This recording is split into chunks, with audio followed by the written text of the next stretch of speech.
പ്രിയപ്പെട്ടവർ, ഞാനെന്നുള്ളത് വയനാട് ജില്ലയിലാണ്. നമുക്കെല്ലാവർക്കും അറിയാം, വന്യമൃഗങ്ങളൊക്കെ നാട്ടിലൂടെ ഇറങ്ങിയിട്ട് ഒരുപാട് പ്രശ്നങ്ങളാണ് ഇപ്പോൾ നടന്നുകൊണ്ടിരിക്കുന്നത്. കഴിഞ്ഞ ദിവസം നമുക്കെല്ലാവർക്കും അറിയാം, ഒരു പശുക്കിടാവിനെ കടുവ പിടിച്ചിട്ടുള്ള ഒരു സാഹചര്യം നമ്മളെല്ലാവരും കണ്ട ഒരു വാർത്തയാണ്. അതിൻ്റെ ആ ഒരു വിശേഷങ്ങളാണ് ഇന്നിപ്പോൾ നമ്മൾ അന്വേഷിക്കാൻ വേണ്ടിയിട്ട് പോണത് കേട്ടോ. നമ്മളിപ്പോൾ ഉള്ളത് മേഴ്സി ചേച്ചിയുടെ വീട്ടിലെ തൊഴുത്തിലാണ്. ഈ ഒരു പശുവിൻ്റെ കിടാവിനെയാണ് കടുവ വന്നിട്ട് കൊന്നിട്ടുള്ളത് കേട്ടോ. അതിൻ്റെ പിന്നിൽ ഒരുപാട് പ്രശ്നങ്ങൾ നിങ്ങൾക്ക് എല്ലാവർക്കും അറിയാം.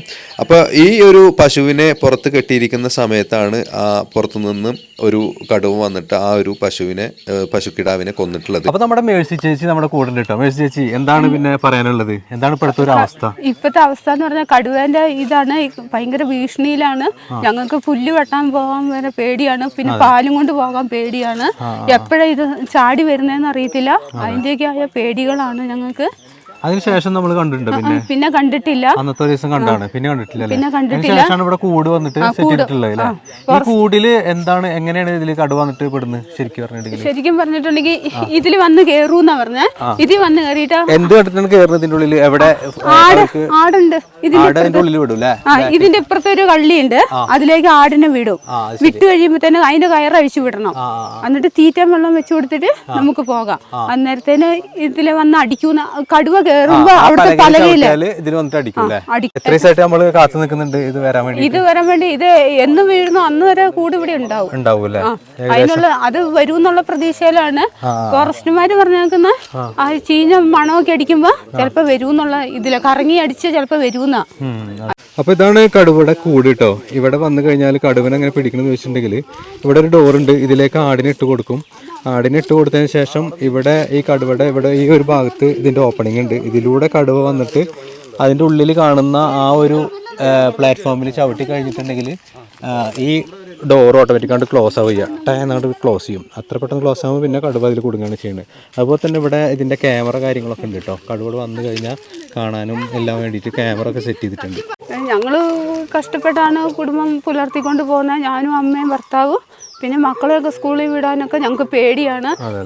അമ്മ പറയുന്നുണ്ട്, എന്നെ നമുക്ക് പിള്ളേരെ പോയി കൂട്ടിക്കൊണ്ട് വരണം. എന്നാന്ന് വെച്ചാൽ അത്രയ്ക്ക് കടുവേൻ്റെ ഇതല്ലേ, ആക്രമമല്ലേ. അതുകൊണ്ട് പേടിയാണ് ഞങ്ങൾക്ക് ഇങ്ങനെ പുറത്തൊക്കെ പിള്ളേരെ വിടാൻ തന്നെ. അതിൻ്റെയൊക്കെയുള്ള ഓരോരോ പേടികൾ.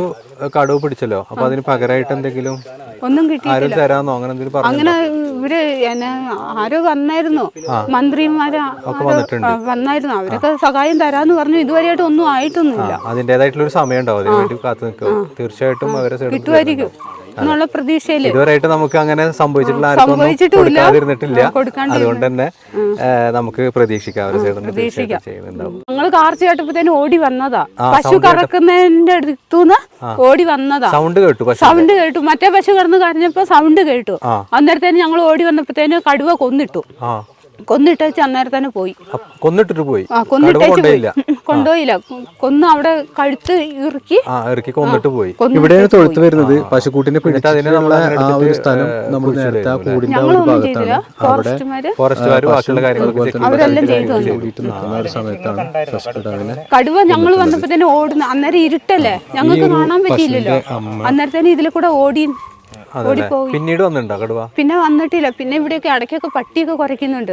ഞങ്ങൾക്ക് പേടിയാ. ഈ പട്ടീന്റെ കുര കേൾക്കുമ്പോ തന്നെ പുറത്തിറങ്ങാൻ തന്നെ പേടിയാ. വൈകുന്നേരം രാവിലെ തന്നെ ഇറങ്ങാൻ പേടിയാണ്. രാവിലെ ഇപ്പൊ ഞങ്ങളുടെ പാലിന്റെ സമയമൊക്കെ മാറ്റുമായിരിക്കും. ഞങ്ങള് അല്ലെങ്കിൽ 6 മണിക്ക് മുമ്പ് പാലും കൊണ്ടൊക്കെ പോയിക്കൊണ്ടിരുന്നോ. ഇപ്പൊ എത്ര പശുണ്ട്? ഇപ്പൊ 4 പശുണ്ട്. അതിലൊരു പശുവാണ് ഇപ്പൊ പോയത് അല്ലേ? അല്ല, കിടാവാ പോയത്. അതിന്റെ മോളാണ് പോയത്. അതിനെ നോക്കി പിടിച്ചെടുക്കുവാണെങ്കിൽ 10-25 ലിറ്റർ പാല് കിട്ടുന്നേ. അതിന്റെ മോളെ നല്ല അച്ചപ്പിക്കുഞ്ഞ, നല്ല അച്ചപ്പിന്റെ ഇതാ.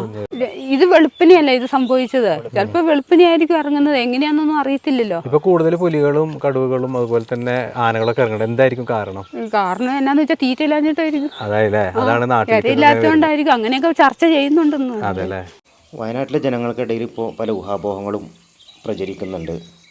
അതിനുള്ള സംശയങ്ങൾക്കുള്ള ദൂരീകരണം ഉന്നത അധികാരികൾ അത് നടത്തി കൊടുക്കും വേണം. പിന്നെ അത് മാത്രമല്ല, അന്യ സംസ്ഥാനത്തു നിന്നും മറ്റു പല ഭാഗങ്ങളിൽ നിന്നും വന്യമൃഗങ്ങളെ വയനാട്ടിലേക്ക് അഴിച്ചു വിടുന്നുള്ള ഒരു ഊഹാപോഹം ജനങ്ങളുടെ ഇടയിലുണ്ട്. അപ്പോൾ അത് മുമ്പെങ്ങും ഇല്ലാത്ത വിധം വന്യമൃഗശല്യം വർദ്ധിച്ചു വരുന്നൊരു സാഹചര്യമാണ് ഇന്ന് വയനാട്ടിലുള്ളത്.